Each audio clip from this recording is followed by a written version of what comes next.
मोदी सरकारचा मंत्रिमंडळ विस्तार लवकरच होण्याची शक्यता आहे। या मंत्रिमंडळ विस्तारात तरुणांचा सगळ्यात जास्त प्रभाव असण्याची शक्यता आहे, कारण जैनजीच्या आंदोलनानंतर सगळी राजकीय समीकरणच बदलली आहेत। मोदींच्या या मंत्रिमंडळ विस्तारात महत्त्वाचे कोणकोणते फॅक्टर्स असतील आणि महाराष्ट्रातून कुणाकुणाला मंत्रिपद मिळण्याची शक्यता आहे, यावरचा एक सविस्तर रिपोर्ट पाहूयात।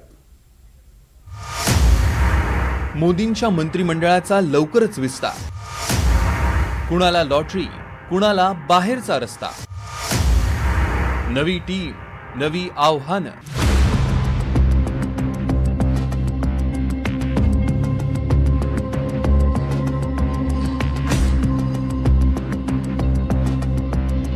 जेनझीच्या या आंदोलनामुळे 2014 ते 2026 या 12 वर्षात मोदी सरकारमधल्या मंत्र्याला पहिल्यांदाच राजीनामा द्यावा लागला।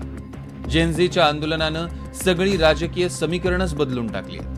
धर्मेंद्र प्रधानांचा राजीनामा झाला आणि सर्व पक्षांचे नेते जेनझीची भाषा बोलू लागले। Hi friends,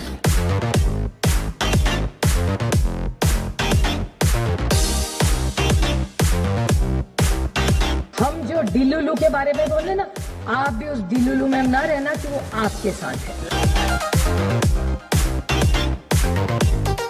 today I learned the expression from you of what I am saying like this. बस आप करिए साथ में करते क्लॉक इट्स। आओ हम मिल करके देश को आगे बढ़ाएं। Thank you friends. धर्मेंद्र प्रधानांच्या राजीनाम्यानंतर आता सरकार जपून पावलं टाकतंय, त्यामुळे स्वाभाविकच मंत्रिमंडळ विस्तारामध्ये तरुणांची छाप दिसण्याची शक्यता आहे। संभाव्य विस्तारामध्ये प्रादेशिक समतोल, सामाजिक समीकरण आणि निवडणूक रणनीती यांचा विचार केला जाईल। पुढच्या वर्षी उत्तर प्रदेश, पंजाब, गुजरात, हिमाचल प्रदेश, उत्तराखंड, गोवा आणि मणिपूरमध्ये विधानसभा निवडणूक होते। या राज्यात निवडणूक आहेत, त्यातही उत्तर प्रदेश भाजपसाठी महत्त्वाचा आहे। पेपर लीक, राम मंदिर दानचोरी, बेरोजगारी, विद्यार्थ्यांवरचा लाठीचार्ज यामुळे काही प्रमाणात नाराजी आहे। हे सगळे मुद्दे मंत्रिमंडळ विस्तारावेळी विचारात घ्यावे लागणार आहे। जंतर मंतरवर तरुणांचे आंदोलन झालं आणि जेनझीची एकच तक्रार होती, ते म्हणजेच की आमचं कोणीही ऐकून घेत नाही। आणि त्यामुळेच मोदी सरकार यावेळेसच्या मंत्रिमंडळ विस्तारामध्ये तरुण चेहरे देणार आहे। यावेळेस मंत्रिमंडळाचं वय असणार आहे 55 ते 60च्या दरम्यानचं। आणि त्याचबरोबर महिलांना सुद्धा यामध्ये संधी दिली जाणार आहे। नारी शक्ती वंदन विधेयक आणलं जाणार आहे। 33% आरक्षण सुद्धा देण्याच्या संदर्भामध्ये भूमिका मोदी सरकारची आहे। त्यामुळे महिलांचाही समावेश या कॅबिनेटमध्ये असणार आहे।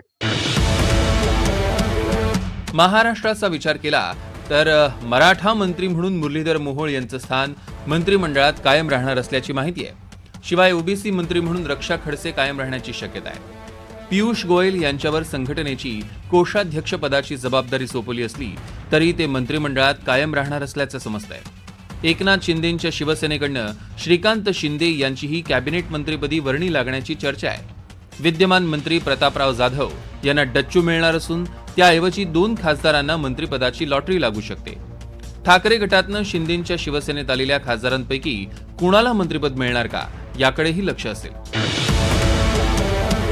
त्याचबरोबर शरद पवार गट एनडीएमध्ये सहभागी होणार का आणि शरद पवार गटातनं कुणाला मंत्रिपद मिळणार याबद्दलही उत्सुकता आहे।